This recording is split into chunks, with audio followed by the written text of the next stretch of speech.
Team Fortress 2. Where do I begin? From the humble origins of a community-made mod to an 11-year-old game with a player base still somehow living without having an update for over 3 years.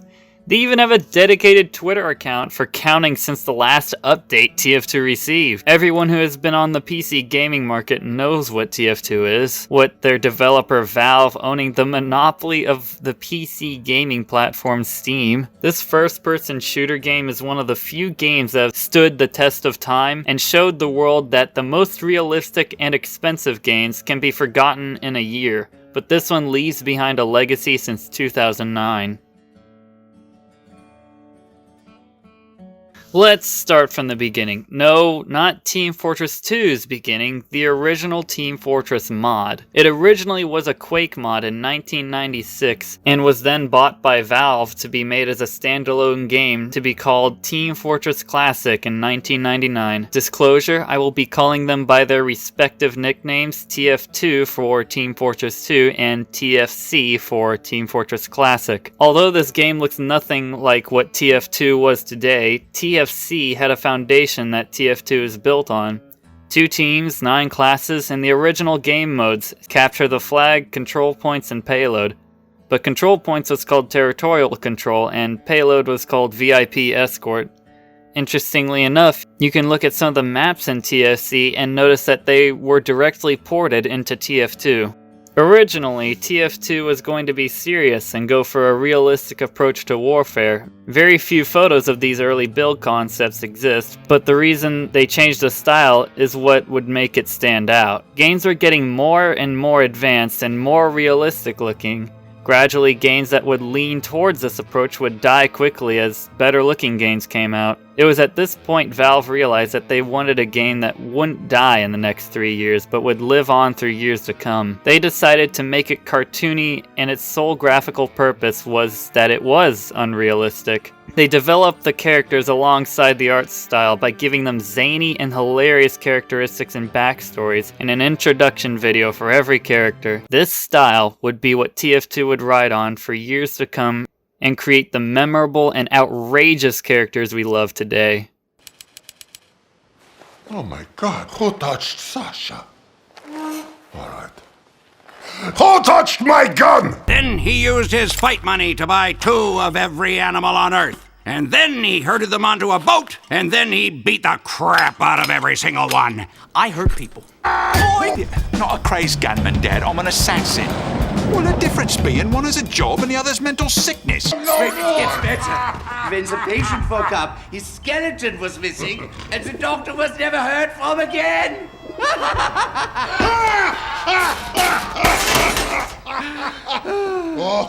Anyway, that's how I lost my medical license. Oh, they're going to have to glue you back together in hell!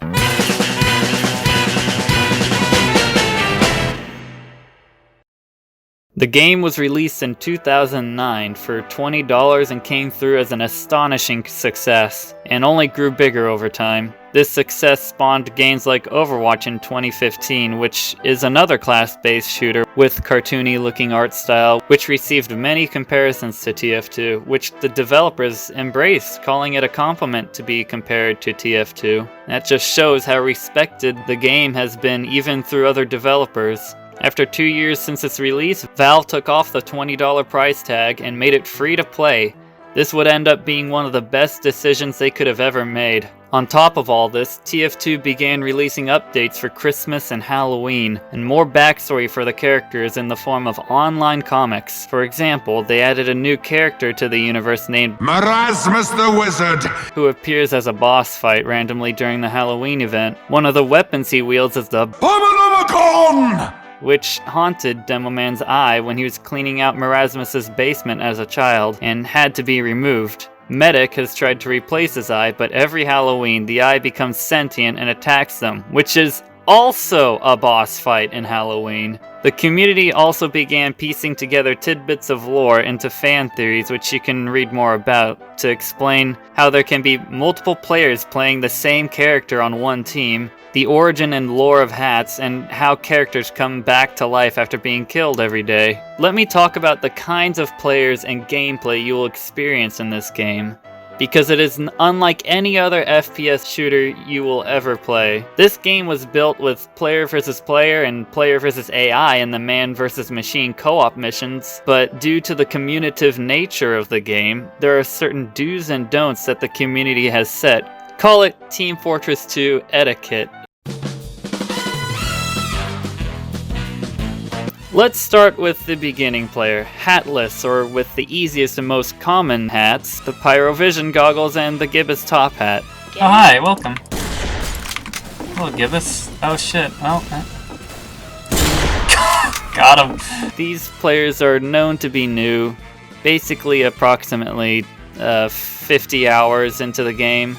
They're not necessarily looked down upon, but more looked at like a lost puppy, and much of the community enjoys watching them as they don't know what to do in the game. For some reason, new players tend to gravitate towards the engineer. The YouTuber Nisult took note of this and made a parody of PETA called GEWP, Gibbous Engineer Wildlife Protection, calling for the sparing of Gibbous engineers in the wild as they are more fun to watch than to actually fight and are going extinct from being harassed by players who are good at the game.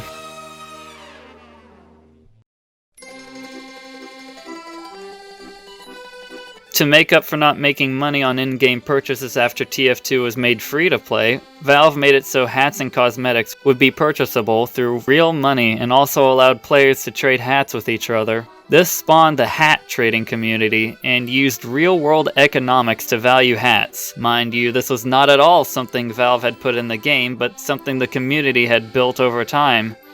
The community deemed crate opening keys valued like dollars and scrap metal gotten from crafting two in-game items used like cents. This hat here is $75. Oh boy. Today, hats and item cosmetics can be worth upwards to thousands of dollars, and people have traded as a hobby for years to get to this point. These players stand out when it comes to cosmetics. They own some of the most expensive cosmetics in the game. It has come to a point where they are more familiar with trading hats and cosmetics than actually using them in-game. They could have been the next Elon Musk if they decided to invest in an economy that wasn't virtual or failing, but they do it anyways because, well, they love it and it's their hobby.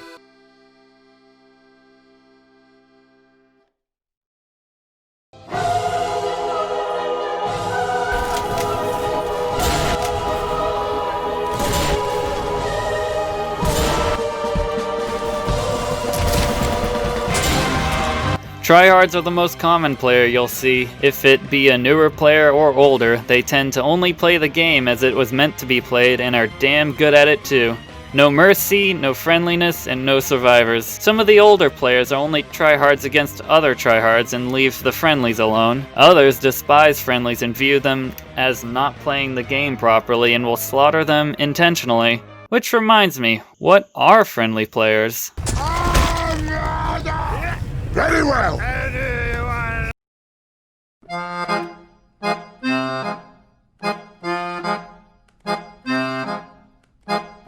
Friendlies tend to treat TF2 more like a social game rather than a PvP game. They do taunts with the enemy team, bring entire lobbies into conga lines, and give sandwiches to anyone who needs healing, whether it be friend or foe. 1, 2, 3. Paper covers rock, boss.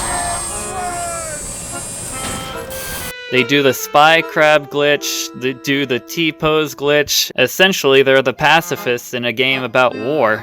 Alright, let's go take their intelligence. Come on, snipers. Don't kill yourself, so to the cabinet. Hello, everybody. Move out.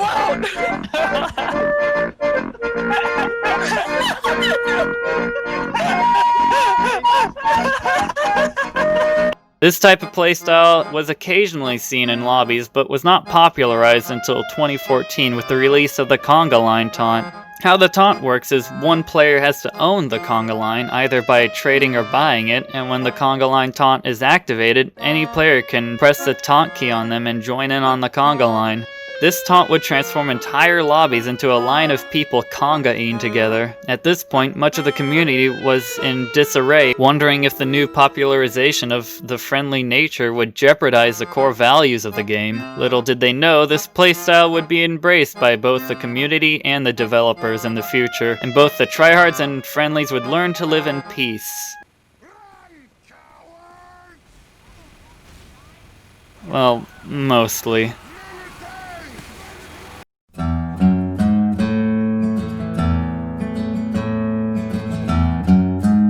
Map playstyles is an interesting topic. The common phrases "no capping on Hightower" and "two fort games never end" are mostly gotten from the build of the maps and what kind of gameplay they push for because of how they're built.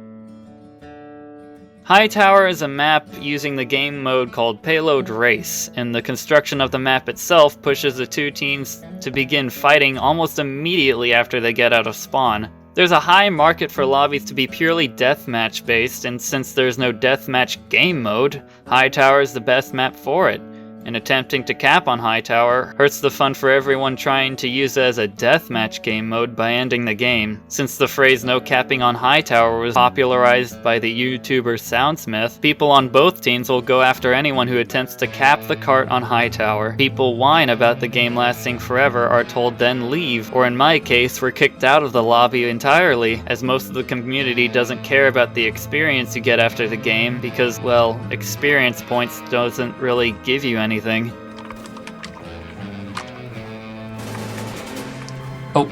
Oh, they're kicking me. Oh, I'm getting kicked. Oh no. If this doesn't convince you that you shouldn't cap on Hightower, I don't know what will. TF2 would go on updating for years to come until the Jungle Inferno update, which, since then, it has been 3 years since the last major update for the game. TF2 fans saw a glimmer of hope with this past Halloween receiving new maps and cosmetics, but with only 4 to 5 programmers even working on TF2, the days are numbered until it's forgotten by the company entirely. Regardless, there is still a silver lining, that is, the community itself. They have outdone themselves by rewriting the in-game code to fix common glitches that have been plaguing the game for ages, and a mod to add new maps, items, 4 teams, and a new class in the TF2 Classic mod, and a website called creators.tf that releases new community-made maps, cosmetics, and weapons, and allows you to control your inventory, a mission tracker, and a store in-game through a browser on their website. This just shows that even when Valve does eventually give up on the game, there will be a community willing to pick up the pieces for mere pennies and their love of their game. The future holds a lot of unknowns, but no matter what happens to TF2, the legacy it leaves will stand to show what a game could be with the right care.